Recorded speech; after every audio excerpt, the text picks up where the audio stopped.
За юуны өмнө бас танд Ахмадуудын баярын мэнд хүргье. Энэ 7 хоногт бас Ахмадын баяр гэд нэлээ томоохон баяр болж өнгөрлөө л дөө. За хамгийн ихний асуултаараа бол Ахмадуудад хамгийн том ингээд тулгамдаад байгаа асуудал юу байна? Энэ талаар яриагаа эхлэе. За баярлалаа. Ингээд олон улсын болон Монголын хамтын өдөр тохиож байна. Тэр нэгдсэн үндэсний байгууллагаас энэ хамтын олон улсын хамтын өдөр бий болгосноос хойш Монголын хамтын холбоо хамтын байгууллага энэ хамтын өдрийг тэмдэглээд 30 гаруй жил болж байна.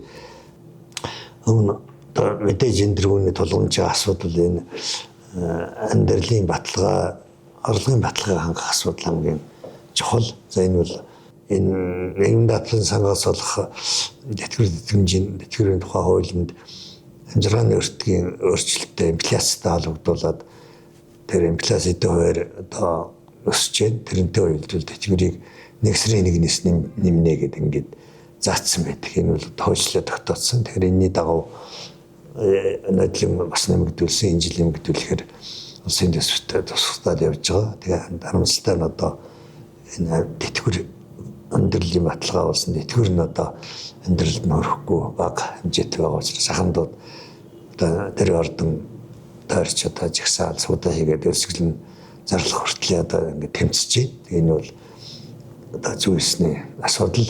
Та бас хэд хоногийн өмнө одоо төсвийн байнгын орооны хурлаар орж одоо сэтгэлээ илэрхийлсэн гэсэн тухайн үед яг юу болсон бэ? Сэтгүүл сарын 10-наас энэ жагсаал эхэлсэн. За тэрнээс өмнө бол ахмадууд ер нь энэ үзэл бодлоо илэрхийлээд яваад байсан. Тэр энэс нь тооцох бол одоо 35-6 хоног дээр гэдэг санал бодлоо илэрхийлээд яваад байна. За энэ бол энэ ахмадуудын тавьж байгаа жагсаал тэмцлийг тавьж байгаа энэ асуудал нэг л одоо үндэслэж байгаа асуудлуудад тавьсан. За энэ 5-6 төрлийн одоо шаардлага байгаа. Тэгэхээр хамгийн гол нь бид энэ тэтгэврийг энэ доод хэмжээг нэмэгдүүлэх асуудлыг нэлээд одоо нухацтай авч үзээч гэж ингэж байгаа. Тэгэхээр энийг зүгээр одоо нэг шууд сая 500 200 гэдэг юм уу ингээд тооцоогоод нэмэгдүүлэх биш. Ер нь энэ тэтгэврийн талаар ер нь ахмадуудын талаар төрөөс баримтлах бодлогын баримтчдыг тусна гаргаач гэж шаардаж байгаа. Төрөөс энэ яагаад ингэж нөхдөйн зэрэг ахмад насны одоо тэтгэврийн асуудлаар голдуу юм да 2030 он хүртэл баримтлах үзэл баримтлал гэдэг байсан. Тэр хүчингү болцсон. За засгийн газраас баталсан ахмад насны хөгжил хамгааллын хөтөлбөр гэдэг батлагдсан байсан. Тэр бас хүчингү болцсон байна. Энэ яагаад гэвэл зэрэг нь 2050 он хөгжил хөгжлийн хөтөлбөр байна шүү дээ. Энэнийг одоо зөвсөстэй хэрэгжүүлээ. Наан гарсан олон хөтөлбөр төсөл үзэл баримтлуудыг одоо хүчингү болгоо шинжилж гаргая гэсэн юм бодлоготой юм байлээ. Тэгээ энэ бодлогынхаа хүрээнд бид л ахмад насны талаар баримтлах төрийн бодлогыг тусна баталж өгөөч. Хүмүүн бодлого ийм хүмүүн талаар баримтлах төрийн бодлого гэл байдаг л да. Энээс тусны ахмадуудад тусна харж үзэж бодлоготой байхгүй бол за тэгээ нэг улс төрийн хүчин гарч ирээ ч юм уу эсвэл сонгуулиар ч юм уу энэ зэрийн одоо үзэл бодолтой хүмүүс намууд гарч ирж одоо тэтгэвэр нэмэн тийм сайн сайхан болгоно гэж одоо амлалт өгдөг. Тэрнийхэн дагуу одоо нэгдсэн бодлогогоор асуудлыг шийдснээс одоо буруу замаар явж ийн гэсэн юм одоо асуудлыг дэвшүүл тавьсан. Тэтгэврийг ямар зохистой харьцаагаар тогтоох юм бэ гэдгийг шийдэхгүйгээр зүгээр заадаа сая 500 эсвэл нөгөөх нь өгөх гэж шаардаад засаг нь одоо энийг чинь өх мөнгө байхгүй гэдэг ингээд суугаад ах энэ хэрч юусаа юм бодлогогүй нэг тийм яасан шаардлага нөгөөдөл нэрөөс нэмэхгүй гэсэн засаг төрийн одоо буруу шийдвэр хүлээж авахгүй байна гэдэг ингээд ийм асуудал үүсээд байна шүү дээ. Тэгэхээр энийг ийм бодлогоор шийдэх хэрэгтэй. За тэгээ энэ бол асар их хэмжээний мөнгө гарна.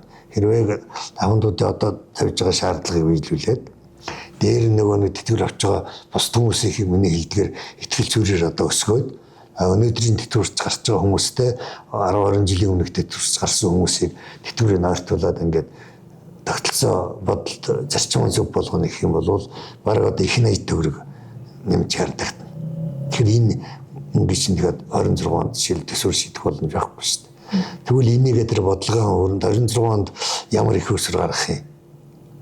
Тэр тэгээд үе шаттайгаар одоо шийдъя. 27 онд 28 онд гэдэг ядаж одоо 3 жилийн хугацаа тавиад энэ хооронд одоо энэ гажбар тогтолцоотой байгаа энэ тэтгэврийн ялгаа зөрүүг арилгахыг. Тэгээд цаашдаа бол одоо тэр тэтгэврийн шинжил нэг даатгах шинжилгээг хийгээд шүү дээ. Энэ хүрээндээ асуудал авч үзээч гэсэн ийм асуудал байна. За нөгөө талаар бид одоо энэ нэг Монголын яамнаас оруулсан тооцоогоор бол 10.5 орчим хувиар одоо инфляцийн дэвшин гарах юм байна. Тэгээд өөрөөр тэтгэврийг 10-аас доош хувиар нэмье гэд ийм санал оруулсан юм билий. Тэрийг одоо хамтын холбоо дэмжиж ирсэн. Тэгтэл одоо 6% гээд гараад ирлээ. Яг хэрэг дээр нэг сарын 1-ээс тэтгэврийн нэгсэн хуулийг хэрэгжүүлэх гэдэг нь шүү дээ. Тэрийг 6% гэж авчаад байна. Тэгвэл энэ чинь 6 биш. 10 байх юм уу, 10-аас дээш байх юм уу гэдгээ тогтоогоод энийг одоо шийдэх асуудал, чухал асуудал гэж. Таас 2021 онд Ахмадуудын тэтгэврийг нэмүүлэх талаар мэдээлэл хийж байсан. Ер нь хамгийн сүүлд хизээ Ахмадуудын тэтгэврийг нэмэгдүүлсэн бэ? 22 онд итгэл зүрийг шинжилэн тогтоогод нэмсэн ш. Дараа нь бас 100 мянгаар нэмсэн. За тэгээд тэрнээс хойш нэмэгдээгүй. Тэгээ энэ сүүлийн ялангуяа тэр тэтгэвэр нэмснээс хойш энэ үн инфляц бол үнэхээр огцом өсчлээ л дээ. Тэгээ тэрнтэй холбоо дахиад одоо энэ ахмадуудын тавьж байгаа шаардлагач 109 шаардлага болчиход байгаа юм. Тэгээ ерөнхий сайттай бид нар бичлэг уулзсан. Нэлээд одоо энэ тавьсан шаардлагуудын нэг өрчн тайлбарлсан. Өөрийнхөө саяны хэлдэг одоо бидний бодлого ба шүү дээ. Тэрнийг одоо гаргаж тавьсан. Тэгээ ерөнхий сайд бол ажлын хэсэг гаргаж ажиллая гэсэн. Энэ юу гэх юм зэрэг бидний хүсэлж гисэн тэр одоо шийдвэр гаргах төвшний бүрэлдэхүүнтэй ажлын хэсэг гаргаж үзээч 6% гээд ингээд орчиж болохгүй. Асуудал тавьж байгаа шаардлага бол одоо үнэхээр бодит төгөөд ахмадууд үнэхээр хүнд байна гэсэн ийм шаардлагыг одоо хүлээж аваад тэгээд засгийн газар одоо ажлын хэсэг гаргах гэж байгаа. Монгол улсад одоо нийт хэдэн ахмад настан байгаа бол үүний хэдэн хувь нь одоо 689 мянган төгрөгийн тэтгэвэр авч байна вэ? Тий одоо 404,600 мянга шихүү ахмад байгаа. Тийм за тэрний 57.8 орчим хувь нь тэтгэврийн доод хэмжээгээр тэтгэвэр авч байгаа. Хоёр доод хэмжээ байгаа ш. Нэг нь болохоор хувь зэнсэн тэтгэврийн доод хэмжээгээд 572 мянган өнөө та. За нөгөөх нь бүрэн тэтгэврийн доод хэмжээгээд 689 мянган төгрөгийн тэтгэвэр авч байгаа. Эдгээр хүмүүс бол тэтгэвэр авчтай 60% гэсэн үг шүү дээ. Байгаа юм. Ахмад настуудын бас шаардлага нь тэтгэврээ 1 сая 500 мянган төгрөг хүртэлх болгох хүсэлтэй байгаа. За үүнийг энэ одоо боломжтой юм болов уу? Ер нь үүнийг одоо Ахмадын холбооны зүгээс юу гэж харж байна? Бид нар үлдээ сая 500 болгоод өгч гэдгийг хэрэггүй юу гэдэг бид нар тийм их мөнгө өгдөг гэж хэлэхгүй шүү дээ. Дэмжиж байгаа ер нь хүсэлтийн. Тэгвэл тэтгэврийн доод хэмжээ, дундаж хэмжээ, улсын дундаж цалинтай хэрхэн харьцаатай байдгийг гэдэг чинь олон улсын хөтөлбөрийн байгууллагаас тогтоосон хэм хэмжээ байдаг аахгүй юу? Конвенц олон улсын. Тэрэнд Монгол нэгдсэн. За тэгэхээр яг улсын дундаж цалингаас бараг дээгүүр хэмжээнд аваачаад тэтгэврийн доод хэмжээг нэмэх үү юу гэдэг чинь бодлогоор л гарч ирнэ. Салингийн бодлоготой уялдаад энэ инфляци өсөлттэйгээ уялдаад зайлшгүй юм хэмжээнд хүргье гэж цаана мөнгөний хувьд нэмнэ. Байхгүй гэвэл тэрийг яг зохистой хэмжээнд нь ийм юм байна гэдгийг хэлээл бодлогоо тайлбарлаад ингээд нэмэх хэрэгтэй. Би бол шууд сая 500 мянга болгоо гэж жишээл өөрөө одоо би бол шаардлагад хэцүү л байгаа. Энэ эдийн засгийн одоо нэг юм байдал энэ гадаад дотоод зах зээл энэ одоо гол нэг төсвийн орлогыг бүрдүүлдэг энэ нөөцний чинь орлого тасарчлаа, төсвийн орлого тасарчлаа. Тэгээд энэ нөхцөлд бол энэ яг нэг жилдээ энийг бол одоо шийдвэрлэх хэцүү. Ахмад настууд ер нь одоо яг тэтгэвэр нь ингээ хүрэлцээгүй байгаа тохиолдолд гадуур гараад ажил хийх боломжтой байдаг юм болов уу? Тийм энэ хамгийн чухал сэдв шүү. Одоо хөтөлбөр ахмад насны тухай хуулинд хэд хэдэн чухал заалт бай. Ахмад насны эхэлсэн ажиллаа чадамжтай бол өргөжлүүлэх хийж болно гэдэг. Ахмад насныг одоо ажлын байраар хангана 50 ажилтнтай байгууллагад 2 ахмад насны ажилуулна гэдээ ойлцсон байхгүй. Энэ үедэр тэгээд тэр ахмад насны ажилуулныг тэтгэврийн нийгэм даатгын шинтгэлийн чөлөөлнө.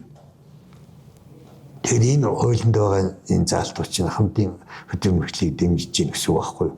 Тэгээд Монголын хамтын холбооноос гаргасан судалгаагаар 65.2% нь ажиллах чадвартай байна. Ажиллах боломжтой байна. Бид нар ажил ирж хааж гин гэсэн ийм судалгаа гарч байгаа байхгүй юу. Энэ чинь тэгэхээр 180 бараг 200 мянган ахмад тастан ажиллах боломжтой байна гэдээ гараад ирж байгаа. За энэ чинь монголчин 2.2 сая орчим хөдөлмөрийн нөөцтэй шүү дээ. Тавин тэтгэврийн нас хүрээгүй хөдөлмөрийн нас нь. Тэгвэл энэ дээр ч одоо 200 мянган хөдөлмөрийн нөөц нэмэгдэх нь шүү дээ. Тэгээ энийг үндэслээд энэ ахмадын хөдөлмөрийг дэмжигээд хууль ном нь бол гарцсан. Гэхдээ энийг хэрэгжүүлдэг нөгөө хууль гараад 3 онол хууль болдог гэдэг шиг хэрэгжихгүй болохгүй юу. Тэр ажиллаж байгаа байгууллагууд бол нэг сайн мэдээлэл өгöd байгаа шүү дээ. Ахмад бодлогын зэрэг ажлын цаг нэгт барьж байна. Ажил дээр очихоор ийш тийш одоо хөөгч ухад наацна гэдэг явахгүй байна. За тэгээд тэр ажлынхаа нөгөө байрны одоо ажлын байрны шаардлага шүү дээ. Тэрийг үл жинхэнэ ном ёсоор өсдөгдөг хүмүүсүүд ахмадууд юм байна гэж яриад байдаг. Тэгэхээр тэрийг одоо тийм байгууллагууд бас тийм олон биш л дээ. Ажиллаж байгаа тэр хэсэг нь тэгж яриад байгаа. За тэгээ ахмадуудыг авахтаа нөгөө талдаа бол бүтэн цалин өгдөг. Өөж ахмад настай нэг 200-300 мянга өгч ич гэдэг юм. За одоо цалин өссөн учраас нэг 500 мянган төгрөгөөр та одоо энэ яг залуу хүний ажилдаг ажлын тэр байрны шаардлагыг биелүүл. Тэгээ танд л харин бүтэн цалин өгөх гэж. Тэр үл бас одоо нөгөө хөдөлмөрийн хууль заасан яг ахмад насны ажил бол тэр ажлын байран дээр шаардлага дагуу гарах өгөхтэй цалинг өгөхтэйг хуультай шүү дээ. Тэрийг зөрчиж байгаа юмнууд бас байдаг.